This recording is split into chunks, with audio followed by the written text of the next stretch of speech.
What's up, everybody? JJ Buckets here. Y'all already know it is time to talk basketball. Just good hustle. What is Kevin Love doing at him? He's just batting it at... My goodness. Now, for today's video, it's going to be another draft profile video. This time, in case you couldn't tell by the thumbnail, it's going to be Jalen Suggs. So for those of you who don't know, just a quick intro to how these work. I'm going to break it down into 5 subcategories / topics to see what are the player's strengths, weaknesses, the fit with the Raptors obviously specifically here, the case for drafting the player if you're Toronto, and the case against drafting the player. So with that being said, let's hop right into the video. So starting off with his strengths, there's a lot to like about Jalen Suggs, right? He's somebody that has a high motor, he's explosive, he has good strength, especially for his size too, or even just strength, but he has good strength. And he has just some really phenomenal athleticism. I think there's a lot of just natural gifts that this guy has that make him an exciting player for sure. I think he finishes really well attacking the basket too. I think he takes advantage of those natural gifts and it's made him very good at the college level attacking the basket for sure. I think he's somebody that should be able to live at the free throw line, frankly, at the NBA level of how aggressive he is attacking. I think that'll translate over and he'll just have a lot of easy buckets at the free throw line in the NBA.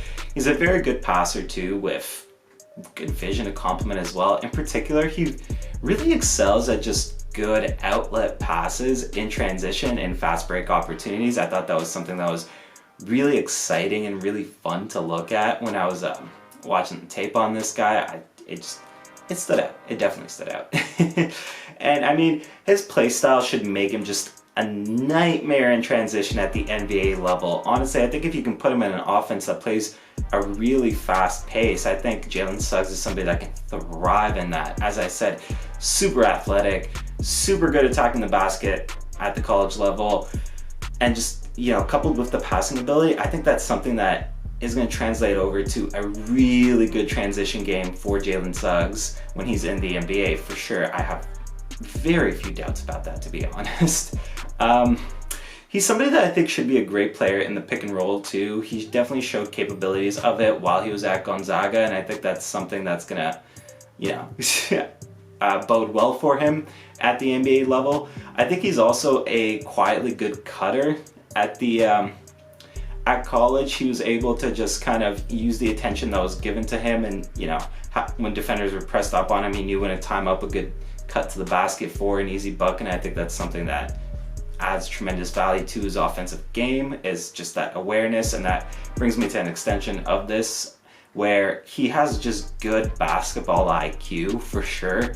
I think he knows where to be at the right places. He knows where to find his guys. He just knows how offenses work and defenses too, but like he has tremendous basketball IQ, really. I think that's something that stands out, and just a lot of the little things that he does. I think he's capable on the defensive end too, while I'm talking about it as well. He plays bigger than his size, and I think that's a great sign. And particularly on the defensive end, I think he has really good anticipation for jumping passing lanes. I think steals are going to be a category that he should be near the top of the list at in the NBA pretty consistently throughout his career. I think he's a good rebounder for his position too. As I said, on the defensive end, he plays bigger than his size, and I think on the glass, it's kind of a similar story. So I think that's really encouraging as well. All in all, just Jalen Suggs definitely has a lot of potential here, and there's a lot of reason to fall in love with this guy as a prospect in terms of just some of the things that he can do right now that can be coached up and can translate over to the NBA level, of course. Moving on to Jalen Suggs' weaknesses. I think there's a bit of an over-reliance on his athleticism in terms of his offense at the moment, particularly when attacking the basket. I think Jalen Suggs really relies on his athleticism to beat a lot of players, and at the college level, that's fine. At the college level, that works because in a lot of cases, you'll probably be the best athlete on the court in Jalen Suggs' case. However, at the NBA level, where you know, that's a bit more of an equal playing field and guys are definitely a lot more athletic and a lot more capable in that regard, I think he's going to need to add a little bit more finesse to his game there to be a more consistent finisher at the basket. I highlighted this absolutely as one of his strengths, that at the college level, he had no problem attacking the basket and using his size, strength, explosiveness, athleticism, everything to get easy buckets there. And it is encouraging that he can do that, but I just think when you're going up against better athletes, for sure, at the NBA, you just need a little more craftiness to the way that you attack the basket. And I absolutely think that's something that can be worked on. I think that's something he can definitely get a handle on at the NBA level when he's there, but you still do need to see it, right? Speaking of attacking the basket, I think he needs a little bit more control when he does that as well.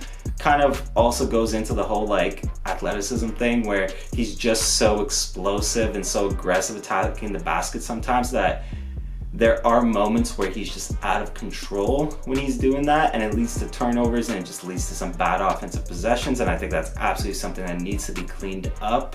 I don't think you can really get away with that at the NBA level, when you're not getting away with it at the college level at times. So I do think that's something that he's gonna have to look to address as well. Speaking of things that can lead to turnovers, his ball handle probably needs to be cleaned up I want to say a decent bit. I just think there's way too many moments where he really just dribbles up high, and it gives defenders a chance to either just strip him of the ball and your team loses possession in general, or even if it's not a full strip, it just results in that ball being fumbled. You kind of lose grasp on, so to speak, on the offensive possession. It just results in maybe a bad look because the shot clock is running down or something of the sort. Basically, you can't get away with dribbling that ball that high at the NBA level, because defenders are going to jump all over that, and that's honestly just another thing that I think can really lead to a turnover problem at the NBA level. So that's two things now that I think he's going to need to clean up in that regard. And then lastly, I think the obvious one in terms of his weaknesses is he just needs to be more consistent with his shooting. I think the flashes have definitely been there, and I think mechanically, for the most part, it's fine. I think his shot is something that he can develop over his time in the NBA, and I think he can become a more consistent shooter. It's just at the moment, he's still a little too streaky in that regard, and especially for my taste personally. And he just needs to really work on having that be a consistent part of his offensive game, because when it comes, holy hell, I think his offense is going to open up so much more when defenses have to absolutely, respect the fact that he can shoot from out there. It'll open up driving lanes, and if anything, at least, if teams are shutting down the drive, you're going to be able to hit them with that long range shot and make them pay for it, right?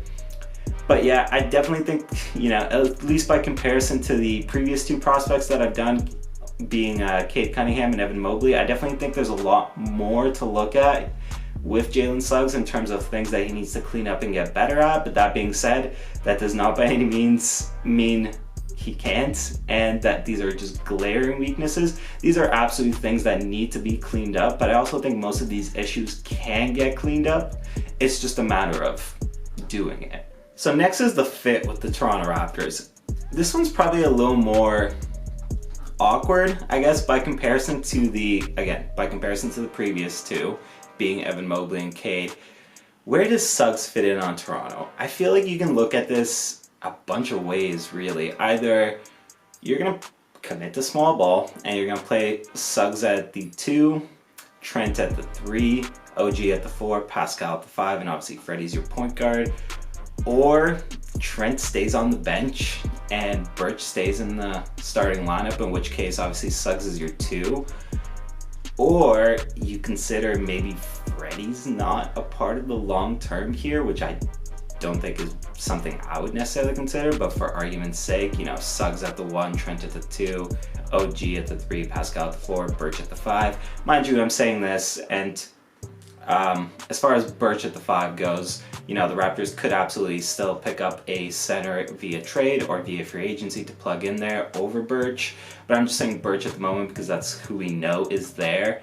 So with that being said, it is a bit of a tricky situation. It's not as good of a fit as some of the previous names mentioned, because obviously Mobley slots right into the 5, and with Cade Cunningham, even if he, is technically speaking a point guard or whatever you want to classify him as, his tremendous size obviously just gives you so much versatility in terms of how you can deploy him.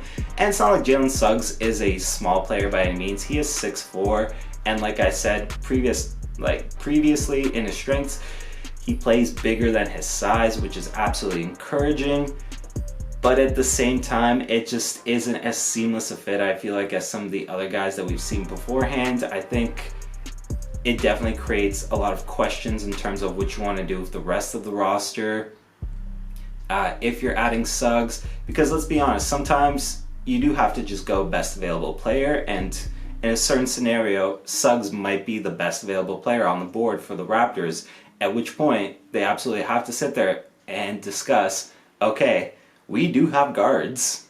That's not an issue, but at the same time, do we think his ceiling is so much higher than some of these other guys that we'd be happy to kind of reshape the roster around him? I think that's genuinely a discussion here when it comes to the fit. So the case for drafting Jalen Suggs, I think it comes down to talent and potential with this guy. I think obviously he's a talented player. He proved that at Gonzaga, and I think you see the potential with him as being somebody that you can envision building an offense around. Like I said, I think Jalen Suggs probably would thrive best in a fast-paced offense.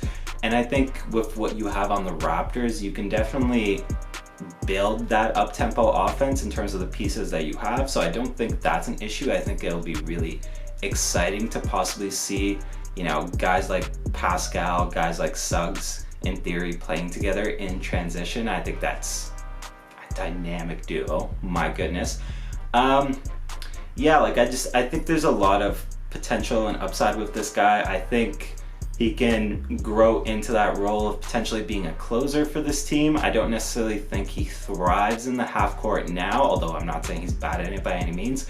But I think some of the things that he can clean up and get better at will only help him just be a very good player when it comes to just being a bucket getter. I think he has tremendous potential as a scoring guard at the NBA level, and I think it wouldn't hurt the Raptors to have a guy that can just get their own offense when the offense stalls out, because we know that's an issue. It feels like it's always been an issue, frankly, outside of obviously when Kawhi was here, because he was that bucket getter in those moments where our offense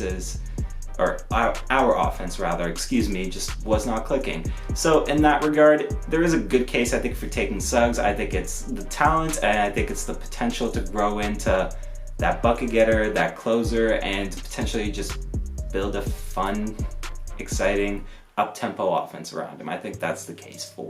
The case against, I feel like, is an easy one to explain, and I think it's obvious for the most part to anybody that really sits and thinks about it for a little bit. The Raptors already have just an overabundance of guards, right? And potentially good quality guards that can really turn into something, or are already something. Think about it this way. Obviously, Fred VanVleet, right? Malachi Flynn, you still obviously want to know what he's going to be at the NBA level. I think has a chance to be special. I think he does. At worst, I think he has a chance to be a very good six-man for this team. Past that, there's still the question of whether or not Kyle Lowry is going to be a part of this team going forward. So if you have that, that's yet another kind of, straight up point guard on this team. So with Suggs being added to the mix, that's 4 point guards, and none of them are bad. None of them are easy to justify in terms of just taking them out of the rotation, I think. So that becomes a little bit tricky, especially there afterwards. You throw into the mix that you also want to see what Gary Trent Jr. is, I think. So you have 5 guys in theory with Suggs that you legitimately want to see minutes out of, and good quality minutes. And I think it's a weird fit. I think it's a weird fit. Again, by contrast to say somebody like Cade, at least you can play him at different spots not necessarily like the 1 or the 2. You could justify running Cade as like a 3 in a lot of lineups, right? Because Cade Cunningham is just so versatile because of his size. Suggs, again, I've said it a million times, I'll repeat it one more time. He plays bigger than size, yes, but at the same time, it really isn't the most seamless fit for this team to take him, and I think that's really just the case against here. So that does it for me today. What do you folks think? Do you like Jalen Suggs as a prospect, and particularly with the Raptors? Comment below and let me know your thoughts. I think this one in particular is really interesting to me because as opposed to, you know, Cade and Evan, which you can make a very easy case for in terms of them ending up on the Raptors, I think Suggs is definitely one that can generate a lot more contrasting opinions because, as I talked about, there is already kind of an overabundance in the area that he would be coming into. So it's weird, it's tricky. It definitely leaves you with more questions than answers, I think. So yeah, speaking of answers, hit me with them, right? Other than that, you know the drill, folks. Like the video, it doesn't take a lot of time and it super helps me out every time you folks do it. Subscribe to the channel if you're new here. I'd love to have you stick around, watch more videos. Other than that, that does it for me today, and I am out of here.